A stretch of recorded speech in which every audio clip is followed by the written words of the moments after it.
Can you hear me okay with the microphone? Yes. Great, fantastic. I'll check the Tourette's filter when I start talking about tenants.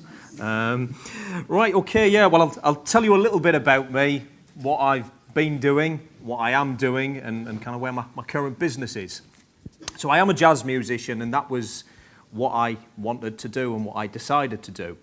I'm quite an obsessive compulsive with things, and unfortunately through extensive music practice I damaged my hands very badly when I was 19 years old, and it had a horrendous impact on me. I couldn't write. I had a scribe who had to write for me at music college because I got a scholarship, but unfortunately it went wrong. I learned to write with my left hand. I'm right-handed, and then after my left hand went, I learned to write with my feet as well. And I was working in standard life in medical insurance. I had a flexible part-time job, and I would turn up at between 4 and 5 in the morning and type with my feet for a couple of hours before everybody else came into the office. I had a really hard time with it. And unfortunately, I didn't tell my parents about it because my grandmother had had a stroke, and my mum was very distressed with this. So I was having a pretty hard time when I was a 19-year-old kid trying to, go for a university. So when it went all horribly wrong and I was at the bottom of the pit, and I thought, well, what am I going to do? My hands don't work. I didn't know what I wanted to do, and I thought, well, I need a roof over my head. Property. And that was it. And that was the decision made. So I thought, well, maybe I could buy a house and I could rent it out to other people, and we could, I could take it from there, really. And maybe I could pay people to clean the house for me because I can't use my hands properly. I had a skinhead at the time because I couldn't use my hands. And I was having to open the door with the side of my face down there because I just couldn't put my hand on it. So I thought I'll give it a go, but I ain't got no money. What am I going to do? So I went out, I got 4 jobs. I did not tell them about my medical circumstances because people were being prejudiced when I was working through it, and I just thought, let's do it. So discussed it with my mother. She said no. I thought, right, let's keep going. So next stage from there, I then got a 100% mortgage, age 19, bought my first house, 29 grand, and I did it on my bicycle. Looked at the property, I thought, right, I'll have that. Cycled like a lunatic to the estate agent, bought it, done. That was it, mine. So, next stage from there, I then told my parents. I got shouted at quite a bit. And it was a bit weird kind of seeing my parents all confused at this. And I was like, well, I've done it now. Tough luck. So that was that. My parents live in the northeast and I'm in Leeds. So progressing from there, I then thought, right, okay, well, this property thing, I finally got there after 9 months. It's starting to work out. So then I got a personal loan and I bought the house next door. And then after I got personal loan and bought the house next door, I then got, what was it? I think it was 4 student overdrafts, and I then bought a third house as well. And then after I'd got my 4 student overdrafts and bought my third house, I then got some 0% credit cards and bought a 4th one. And then after I bought the 4th one with some 0% credit cards, I then started refinancing and doing things. I got up to 5 houses by the time I was 22 years old. I refinanced my 5th property, and I paid for my driving lessons. I did not drive. I walked from one house to another to another. They were all within a 1-mile radius. I used to smoke at the time. I had a cigarette clamped in my gob while I was walking around with a bed on my back, literally from house to house to house, paying all my student mates to help me refurb these houses. And I was looking at this time in my life very, very carefully because while I was working very hard, I realised you have a short window of opportunity between the age of 19 and 25 where the actions you take then will affect the outcome for the rest of your life. And I thought, right, let's just go for broke completely. It doesn't matter if I mess up or it goes completely wrong. I can sort myself out by the time I'm 30. So that was my attitude, and I was just completely in it. I blew one of my student loans on tools. I spent 3.5 grand on tools instead of university.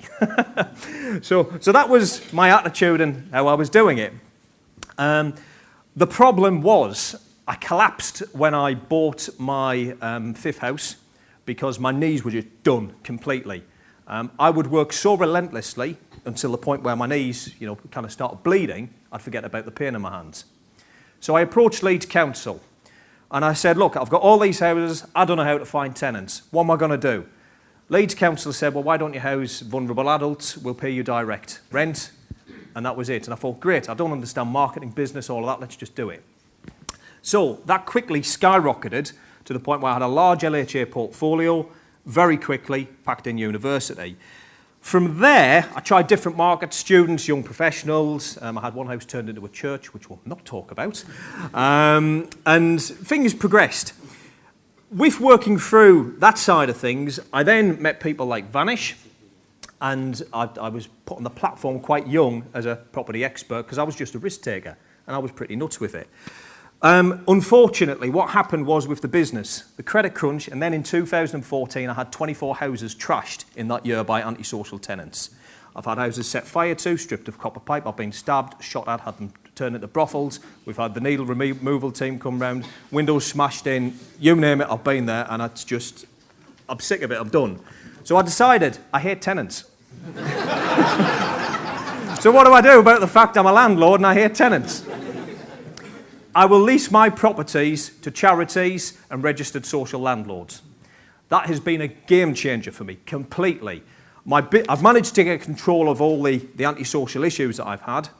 I own quite a few bail hostels. I rent quite a few houses to the Church of England.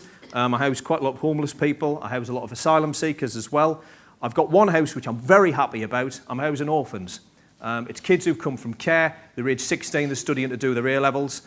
The great thing about working with the charities is they deal with all the tenancy check-in, check-out. It's bomb-proofing universal credit. They deal with council tax void periods. You can be exempt from HMO in Article 4 issues as well, because properties registered to charities are exempt from HMO legislation under Section 14 of the Housing Act 2004, which is very interesting there. You can get higher rent as well. My best property is 100 grand. I split it into 6 bed sits. I get £600 and 5 pence a week for that, which is £31,215 60 pence a year. So that's 31% yield. Oh, I killed the light. Actually, interesting you mentioned that. I've got contract housing ex-offenders as well. I've got 23% of the housing stock for a housing association, which I provide as well. So they lease my buildings, they take care of the repairs, the damage, all of those side of things. So I'm applying a commercial aspect to residential property. What happens when you end up with a lot of buildings and a lot of houses and a lot of tenants is you get to the point where you either need to employ your own in-house staff, which I do have, I've got my in-house builders, or you need to heavily rely on agents, but then they're hostage and you've got those problems there.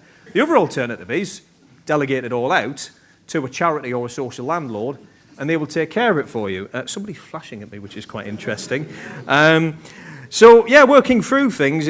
I've got one tenant who's got 126 repeat offences against his name, living in one of my properties. He's been released from prison for serving a life sentence. We'll not talk about that one in terms of those issues. I've got one property which I'm going to be sorting out, more recently actually. I've been approached to house sex workers in one of my buildings. That's young ladies who are on drugs.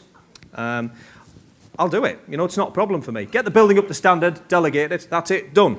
In terms of the kind of way that things have worked out for me, it's very much commercial lending that we're dealing with those side of things. And from a scalability point of view, here's one way you could look at it. You could have 100 properties leased to a local council and one admin person looking after those 100 buildings. That is scalability in the property business. Unless you want to be a jobbing landlord running around managing all these tenants, you've got that problem, or then you get your own in-house staff and then you've got to manage the in-house staff. How are you going to scale up your business? You could go down commercial property route, and that's one interesting angle. I seem to have found a way with residential that's working for me at the moment, it's interesting. You can also get grants from the local council as well, and interest-free loans to refurbish properties and lease them back to councils. So that's quite useful. And that's pretty much about kind of it, what I'm up to. I do a lot of conversions and a lot of development. My time's spent there now. I don't really deal with tenants because I don't like them. It's really that simple. But it was a game changer. And one final thing about me is I was sorting through my affairs. And with sorting through my affairs, with the tax changes, I thought, right, I'm 35 years old, I'm single, I got no dependents. What is going to happen to my business and my assets, if something happens to me? So I've decided to actually leave all of my business and all of my properties to the charities that I actually work with. So I've become a bit of a philanthropist with the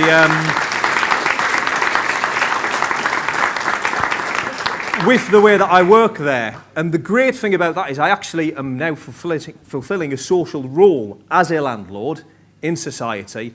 I'm helping out a lot of different people there. And I've had a great response from people who are not part of the property community, who don't just view me as a capitalist pig of a landlord. They actually think, you know what, this guy's doing a bit of social good. So that's where I am, and that's my niche. And